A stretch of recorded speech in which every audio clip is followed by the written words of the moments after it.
नमस्कार, आप देख रहे हैं अब तक न्यूज में आपका स्वागत है। इस वक्त की बड़ी खबर उत्तर प्रदेश के जनपद लखीमपुर खीरी के कस्बा कुकरा से। कुकरा में शेर अली खान के आवास पर मुस्लिम राष्ट्रीय मंच द्वारा आयोजित कार्यक्रम आओ जड़ों से जुड़े सफलपूर्वक हुआ संपन्न, जिसके मुख्य अतिथि रहे ठाकुर राजा रईस। कार्यक्रम के आयोजक शेर अली खान थे। बताते चले, उत्तर प्रदेश के जनपद लखीमपुर खीरी के कस्बा कुकरा में शेर अली खान के आवास पर मुस्लिम राष्ट्रीय मंच द्वारा आयोजित कार्यक्रम हुआ संपन्न, जिसमें बतौर मुख्य अतिथि माननीय ठाकुर राजा रईस जी, राष्ट्रीय संयोजक मुस्लिम राष्ट्रीय मंच व राष्ट्रीय अध्यक्ष सुन्नी सोशल फोरम व विशिष्ट अतिथि डायरेक्टर वक्फ निगम परिषद सफात हुसैन व मौलाना नुमान खान व एडवोकेट गुलजार बानो प्रांत सह संयोजक रही। कार्यक्रम की शुरुआत तिलावते कुरान पाक से मौलाना नुमान खान की।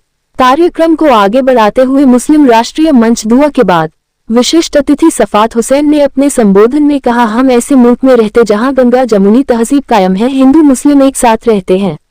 मुख्य अतिथि मुख्य वक्ता ठाकुर राजा रईस ने कहा कि अपने बुजुर्गों की पहचान कायम रखो और अपने वतन से मोहब्बत करो। जन्नत नमाज से नहीं मिलेगी, जन्नत किरदार से मिलेगी। शेर अली खान ने संबोधन में कहा, हमारी कौम के लोगों चाहिए कि अपने बच्चों को जरूर पढ़ाए। आधी रोटी खाएंगे, बच्चों को पढ़ाएंगे। तालीम जिंदगी के लिए और जिंदगी वतन के लिए। गुलजार बानो ने कहा, हमारा मजहब इस्लाम है और भारत माता की जय बोलने से हमारे मजहब को कोई खतरा नहीं। इस मौके पर मुस्लिम राष्ट्रीय मंच के कार्यकर्ताओं में सोहराब खान, प्रांत सह संयोजक नवाब खान, अकील खान, जमाल खान, मोअकील, सूफी जी, लाला अलीमुद्दीन, अयूब मास्टर, शाबान हुसैन, रोहतास खान, छोटे खान, सबाहत अली, इशरत अली, शैजी खान, फरहान खान, चमन खान, शमीम खान, फैज खान सहित सैकड़ों कार्यकर्ता उपस्थित रहे। बहुत सफल कार्यक्रम हुआ। इसके लिए शेर अली खान ने अपने वरिष्ठ जनों का आभार व्यक्त किया और देवतुल्य कार्यकर्ताओं को धन्यवाद दिया और कहा, कार्यकर्ता ही संगठन के रीढ़ की हड्डी है, जिनकी वजह से कार्यक्रम सफल हुआ। इसके लिए सभी कार्यकर्ताओं को बधाई व शुभकामनाएं। कार्यक्रम में आए हुए सभी को धन्यवाद।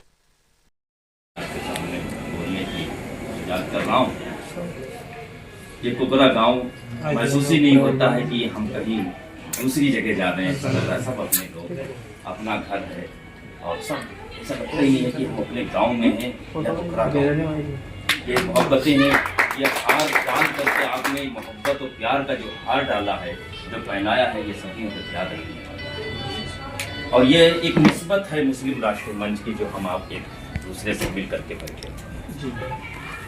किसी ने कहा था कि जब भी इंसान ने इंसान से नफरत की है और प्यार हारा है, तबाही। आज छोटे छोटे अल्फाज में ये जो लिखा हुआ है, पहले सबसे पहले तालीम है, फिर तहजीब है, फिर तरक्की है। अगर ये तीनों चीज़ें हमारे अंदर आ जाएं तो वाकई हम इंसान बन जाएंगे। और इन तीनों को कायम करने के लिए मेरे आका मोहम्मद अरबी सल्लल्लाहु अलैहि वसल्लम इस दुनिया में तशरीफ लाए। हकीकत यही है। न तो हमारी जिंदगी, हम तो वहशी जानवरों की तरह जिंदगी को गुजारा करते थे। हमें तो न बड़ों का अदब आता था, न छोटों पे शफ़क़तें आती थी। ये अंधेरा पूरी कायनात में कायम था। मेरे आका मोहम्मद अरबी सल्लल्लाहु अलैहि वसल्लम तशरीफ लाए और मुझे वो तालीम दी कि आज इस तालीम का असर देखने को मिला है कि जिस तरीके से बड़ों का वक़ार होना चाहिए, ये अदबी नहीं, तालीम नहीं तो और क्या है। ये कहाँ से आया? मेरे आका मोहम्मद अरबी सल्लल्लाहु अलैहि वसल्लम ने दिया है। उस वक्त के हालात इतने तसब्बुर हालात थे, कशमकश के हालात थे। मेरे आका मोहम्मद अरबी सल्लल्लाहु अलैहि वसल्लम ने इरशाद फरमाया कि ऐ लोगों, मैं आपको तालीम देता हूँ, उस तालीम पे चलोगे तो तुम दुनिया में भी कामयाब रहोगे और आखिरत में भी कामयाब। तालीम दिया था कि ईमान वाला हो ही नहीं सकता जब तक उसका अगर पड़ोसी ये अपना पेट न भर ले। ये तालीम मेरे आका की। मेरे आका ने कहा है कि जुल्म को सहना सीखो। मेरे आका मोहम्मद अरबी सल्लल्लाहु अलैहि वसल्लम ने कहा है कि सब्र वो चीज़ है जिसके साथ अल्लाह के साथ हुआ करता है। मेरे आका मोहम्मद अरबी सल्लल्लाहु अलैहि वसल्लम ने इरशाद फरमाया, आप लोग ईमान वाले हैं, जानते होंगे कि जब ज़ईफ़ा आई मेरे आका मोहम्मद अरबी सल्लल्लाहु अलैहि वसल्लम के पास और कहा, और खड़ी हुई है गठरी लिए हुए खड़ी हुई है। दोस्तों, कोई बोझ उठाने के लिए तैयार नहीं है। इतने में मेरे आका आते हैं और वो बूढ़ी माँ कहती है कि ये गठरी उठा करके मेरे सर पे रख दे। तो मेरे आका फरमाते हैं कि अम्मा, तुम्हें जाना कहाँ है? फरमाया कि दूर जाना चाहती हूँ, ये गठरी उठा करके मेरे सर पे रख दो। कोई उठाने के लिए तैयार नहीं है। मेरे आका मोहम्मद अरबी सल्लल्लाहु अलैहि वसल्लम ने उस गठरी को उठाया और उठाने के बाद में कहा, चलो अम्मा, हम तुम्हारा सहारा बनेंगे। मेरे नबी सहारों के सहारा, मेरे आका बेबसों के सहारा बन गया है। कहा कि मैं गठरी उठा करके मैं सवारी बनता हूँ, उठा करके ले चलता हूँ जहाँ आपको चलना है। वो बूढ़ी औरत आई और जब अपने मकाम पे पहुंची और पहुंचने के बाद में गठरी को मेरे आका रखते हैं, अम्मा तुमने अपने वतन को क्यों छोड़ा, ये हिजरत क्यों की है, ये साजो सामान क्यों रखा है। अब बूढ़ी माँ कहने लगी तुम्हें मालूम भी है कि एक मोहम्मद आया है जो दीन हक की दावत दे रहा है, जो दीन हक की दावत दे रहा है, मेरे मजहब को गलत सलत कह रहा है। मैं उससे तंग आकर के मैं अपने वतन को छोड़ रखा है।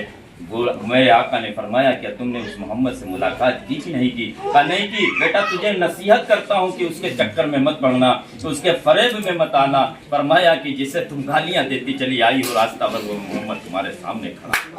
ये है इस्लाम, ये है तालीम। मेरे आका मोहम्मद सल्लल्लाहु अलैहि वसल्लम आइडियल हैं और नमूना है। बस उसी का पैगाम आम करने के लिए, उसी के नक्श कदम को अपनाने के लिए और इस पैगाम को आगे बढ़ाने के लिए मेरे इंद्रेश कुमार जी ने और तमाम हमारे बड़े भाइयों ने एक पौधा लगाया है, जिस पौधे का नाम है मुस्लिम राष्ट्रीय मंच।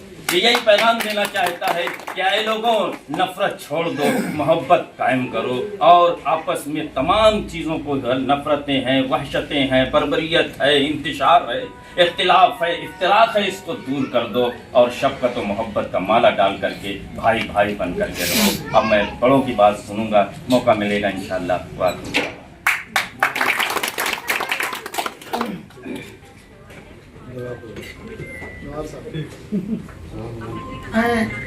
अब हुक्म हुआ है कि जनाब नवाब भाई मंच पे आके और आप लोगों को जोड़ सकते हैं। जी, हम ये चाहते हैं कि सभी भाई मुस्लिम राष्ट्रीय मंच से जुड़े और उसको आगे पहुंचाए। हमारा संगठन बहुत मजबूत हो, बहुत बड़ा बने। जय हिंद। जय हिंद। अब आज के इस कार्यक्रम के मुखिया हमारे बड़े भाई डायरेक्टर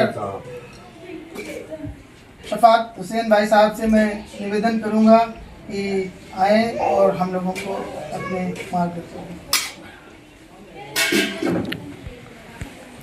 आज शेर अली भाई की मोहब्बत और हमारे बड़े भाई ठाकुर राजा रईस साहब के रूप से आपके बीच में आने का मौका मिला है और इस मंच पे हमारे भाई नुमान भाई, नवाब भाई, अकील भाई और आप सब लोग का मैं शुक्रिया अदा करता हूं कि आप सबके बीच में आने का मुझे मौका मिला। मुस्लिम राष्ट्रीय मंच इस देश की आज़ादी के बाद एक ऐसा माहौल इस देश में बनाया गया, कुछ मुस्लिम तंजीमें और कांग्रेस ने मिलकर, कि आरएसएस मुसलमानों की दुश्मन, उस चीज़ को लेकर कुछ आरएसएस के बड़े लोग, स्वर्गीय आदरणीय के.सी. सुदर्शन जी और मौलाना वहीदुद्दीन खान साहब का नाम आपने सुना होगा। 2005 में एक ईद मिलन समारोह पर ये सब लोग, काफ़ी बड़े लोग इकट्ठा हुए थे और उसमें ये बातचीत हुई कि आरएसएस और मुसलमानों के बीच की ये जो दूरी है कैसे खत्म की जाए। तो उस वक्त सब ने एक नया संगठन बनाया, उसका नाम था माई इंडिया, जिसको आज आप सबके बीच में मुस्लिम राष्ट्रीय मंच के रूप में देख रहे हैं। और आदरणीय इंद्रेश जी की मेहनत और गिरीश जोयल जी, अफजाल भाई, काफ़ी लोग हैं, लोगों की मेहनत ये आज इतनी बढ़ गई कि हमें आपके बीच में आज मुस्लिम राष्ट्रीय मंच के बैनर पर आप सब लोग इकट्ठा हुए। आरएसएस के नाम से चिढ़ा करते थे कि मुसलमानों के दुश्मन, उस दूरी को ख़त्म करने का अगर किसी ने काम किया है तो उसमें आदरणीय हमारे इंद्रेश जी भाई साहब की मेहनत है और उस मेहनत को धीरे धीरे रंग ला रही है और पूरे देश भर में ये काम और उलमाओं के बीच में भी एक संगठन काम कर रहा है, ईसाइयों के चुनाव में काम कर रहे हैं। जी भाई साहब कई संगठन और चीज़ हम कहना चाहेंगे कि अभी भाई ने एक शेर पढ़ा, हिंदू और मुस्लिम की एकता। अभी आप सब ने ये माला पहनाया तो मैं देख रहा था बड़े गौर से कि एक इसमें केसरिया रंग ले लीजिए तो हमारे हिंदू भाइयों का, और नीचे अगर आप ले लीजिए तो ये हरा रंग है, और अगर नीचे हरा रंग हटा दीजिए तो ये बिखर जाएगा। तो इसमें सबसे मजबूत अहम किरदार जो है वो हम मुसलमानों का, सारे लोगों को जोड़ने का काम हमें को करना है। और जो हमारा मजहब आया, जो मोहम्मद साहब इस्लाम, तो आदम अलैहिस्सलाम से लेकर मोहम्मद साहब तक आया, उसको हम लोगों ने बांट दिया कि ये ईसाई है, यहूदी है, लेकिन मजहब एक ही है, इस्लाम। तो उसकी भी यही तालीम है कि हमें सबके साथ मिलजुल कर रहना है। और इखलाक सबसे पहला जो है, हमारा इखलाक कैसा होना चाहिए। अगर हमारा पड़ोसी है, जैसे कहा गया कि अगर वो भूखा है तो हमारा खाना हराम है, तो हमारा इखलाक कैसा है हमारे पड़ोसी के साथ, ये सारी चीज़ें हमारे मजहब में हैं। और हम कहीं ना कहीं अपने मजहब से दूर हो गए, इसीलिए यहाँ की जो तंजीमें थी उन लोगों को फ़ायदा मिला कि हमारे बीच में नफरत की दीवार खड़ी कर दी। उस नफरत की दीवार जो इतनी मजबूत खड़ी हुई है, वो हमारी सबकी कमी की वजह से। जो बात आई एजुकेशन की, क्योंकि हमारी कुरान की जो पहली आयत है, इक़रा बिस्मि रब्बिकल लज़ी, उसका मतलब भी यही है कि पढ़ो। जिब्रील अलैहिस्सलाम ने हमारे नबी से कहा पढ़ो, पढ़ने का ही जिक्र किया। और हमारे नबी ने कहा कि इल्म सीखने के लिए अगर आपको चीन जाना पड़े तो आप चीन जाओ, यानी कि चीन बड़ी दिक्कतों का सामना होता होगा उस समय चलने में। तो हम पढ़ाई से भी दूर हो गए और दीन से भी दूर, दोनों चीज़ों से हम दूर हो गए। तो उसकी वजह से इस देश में जो माहौल है उसको धीरे धीरे सुधारा जा रहा है।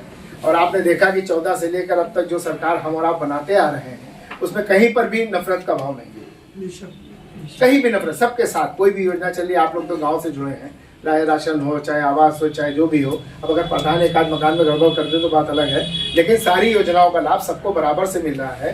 क्योंकि पार्टी के जो कार्यकर्ता हैं और जो संघ के कार्यकर्ता हैं, सब एक एक चीज़ पर नजर रखे हैं। कोई भी अधिकारी अगर गड़बड़ करता है तो उसकी खबर ऊपर तक पहुंच जाती है और वो कुछ दिन में वो अधिकारी वहां से चला जाता है। तो इन सब चीज़ों का जो है धीरे धीरे माहौल बदल रहा है। आपने देखा होगा कि किस तरह से सरकार हम लोगों के बीच में काम कर रही है, कोई भेदभाव नहीं होगा। उसी तरह मुस्लिम राष्ट्रीय मंच का जो काम है, मैं तो ये कहूँगा कि आप लोग जुड़िए और जुड़ करके इसको आगे बढ़ाने का काम करिए। और बैठ करके आपस में जब कभी भी बैठे तो उसकी चर्चा करें कि संघ के लोग क्या हैं। आप लोग यहाँ से भी बाहर निकलिए। आज हम आपके बीच में आए हैं, ठाकुर साहब भी बीच में आए हैं, नुमान साहब भी हैं, सारे लोग हैं। लखनऊ में कभी कार्यक्रम हो तो आप लोग लखनऊ भी आइए। जब मिले जुलेंगे तभी ये दुनिया खत्म होगी। क्योंकि हम लोग के साथ देखिए, दुनिया खत्म करने का क्या, हम लोग की 5 टाइम की नमाज, उसके बाद ईद और बकरीद की नमाज। तो जब 5 टाइम हम लोग जाते हैं तो एक दूसरे से सलाम दुआ करते कि नहीं करते, तो मिलना जुलना होता ना एक दूसरे की खैरियत पूछते हैं। उसी तरह जब हम अपने पड़ोस में कोई भी हो या 10 घर दूर हो, किसी हिंदू भाई के पास बैठेंगे, उसका हाल चाल लेंगे, तो उसको भी लगेगा नहीं ये आ रहा है हमारे पास, हमारा हाल चाल लेना। और ये हमारा अखलाकी फर्ज है और हमारा दीन भी यही सिखाता है। तो हम आपसे यही उम्मीद करेंगे कि आप लोग इस भाईचारे को मजबूत करिए। जिस मुहिम को हमारे बड़े ने शुरू किया है मुस्लिम राष्ट्रीय मंच के, उस पर आप इस संगठन को मजबूत करें और इससे जुड़ने का काम करें। इसी के साथ मैं अपनी बात को खत्म करता हूँ। जय हिंद, जय भारत। बहुत बहुत शुक्रिया। बहुत ही अच्छे अंदाज में आज के बड़ी जनाब हमारे बड़े भाई शफात भाई ने आप सभी को समझाया। और इसके बाद में आज के इस कार्यक्रम को आगे बढ़ाते हुए अपने आदरणीय अली जनाब, अब आप मुख्य वक्ता हैं, अच्छा समझाइए। हमारे गुरु जी का हुक्म हुआ है 2 मिनट आप लोगों के लेंगे। और वैसे हम बड़ों के बीच में क्या बोलेंगे, हमारी तो कोई औकात नहीं है, लेकिन अब हुक्म हुआ है तो सबसे पहले आए हुए अपने मुख्य अतिथि और सभी लोगों का मैं इस्तकबाल करता हूं कि इतनी दूर से चलकर हम लोगों के कस्बा कुकरा में उपस्थित हुए, पधारे हुए हैं। आप सभी का बहुत बहुत शुक्रिया। और हमारे बीच में जो हमारे भाई कुकरा के अवाम और बाकी हमारे जो दूर दराज से चलकर आए हुए हैं, बीच में मीडिया बंधु बैठे हैं, मैं सभी का इस आज की मुस्लिम राष्ट्रीय मंच और जड़ों से जुड़े कार्यक्रम में तहे दिल से इस्तकबाल करता हूँ, खैर मकदम करता हूँ और सभी को अस्सलाम वालेकुम करता हूँ। आप लोगों से 2 शब्द कहूँगा केवल कि हमें चाहिए कि हम भाईचारा हमारा कायम रहे। जो हिंदुस्तान में गंगा जमनी तहजीब आज से पहले पूर्वजों में जाइए जो कायम थी हिंदुस्तान के अंदर, वो देखा जाए 2002 के बाद में जो मुस्लिम राष्ट्रीय मंच का गठन हुआ है, तब से लेकर आज तक 2025 तक में इतनी दूरियां कम हुई नजर होती आई हैं कि हिंदू मुस्लिम एक साथ बैठकर एक साथ खाने को एक प्लेट में खाने को तैयार हो रहे हैं। वो सिर्फ और सिर्फ मुस्लिम राष्ट्रीय मंच की देन है। कुछ ऐसे छुटभइये नेता जो हैं, जो हमारे मुस्लिम समाज को, मुस्लिम कौम को भड़काकर हिंदू भाइयों से, हिंदू जो आज की सरकार है उससे दूर करके उसके खिलाफ अब सब कह के उसके खिलाफ अपने हमारे भाइयों को गुमराह कर दूरियां बढ़ाने का काम कर रहे हैं। मैं तो ये चाहूँगा मुस्लिम भाइयों को सोचना चाहिए कि हमारे जो मुस्लिम राष्ट्रीय मंच काम कर रहा है, सबसे पहले कि तालीम, अगर तालीम आपके अंदर है, एजुकेशन आपके अंदर है, तो आपको कोई भटका नहीं सकता। आप सऊदी अरब की उनका फतवा है कि विवादित स्थल के ऊपर पढ़ेगी नमाज नहीं होगी। तो जहाँ पे है मालूम उसको दे दो, काहे की लड़ाई? क्योंकि इंसानों में ढूंढो कोई हिंदू मिलेगा, समझिए, और जमीनों में ढूंढोगे तो मंदिर मिलेंगे। आ जाए बड़े बड़े साइंटिस्ट वैज्ञानिक, मैं चुनौती देता हूँ, इसमें से DNA करा लो, सारे लोग हिंदू बैठे हो, सारे लोग हिंदू बैठे हो। मजहबी तो है आपका इस्लाम भाई, नमाज पढ़ना, रोजा रखना, ज़कात देना, जो आपके पास कॉन्सेप्ट है वो तो अपना अधिकार है, वो तो करोगे जिंदगी भर करोगे। एक चीज और कहेंगे, आप किरदार से जन्नत जाओगे, नमाज से जन्नत नहीं जाओगे।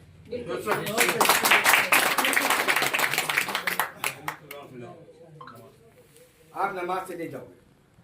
देखिए, मैं चोर की बड़ी इज्जत करता हूँ। चोर बड़े ईमान के साथ जाता है, चोरी करता निकल आता है। एक नमाजी नमाज पढ़ने जाता है, वो कहता है या अल्लाह हमको 10 रक्से मिल जाए और 20 मकान मिल जाए और उधर हमारी शादी हो जाए। वहीं तो ऑप्शन फेल हो गया, वहीं से तो फेल है आपका मामला। क्योंकि इस्लाम तो ईमान पे डिपेंड करता था, तो आपके ईमान में खोट कैसे आया कि 10 रिक्शे वो महिला मिल जाए? तो इससे अच्छा आपके ईमान से अच्छा तो चोर का ईमान था। जो 6 साल का बच्चा लघु संकट के लिए उठा, उसको देख के चोर डर गया। चोर है 5 साढ़े 5 फीट का, बच्चा है 1.5 फीट का। इस चीज को भी समझो, ये छोटी छोटी चीजें हैं। तो जो छोटी छोटी कंट्रोवर्सी है, ये नहीं होनी चाहिए।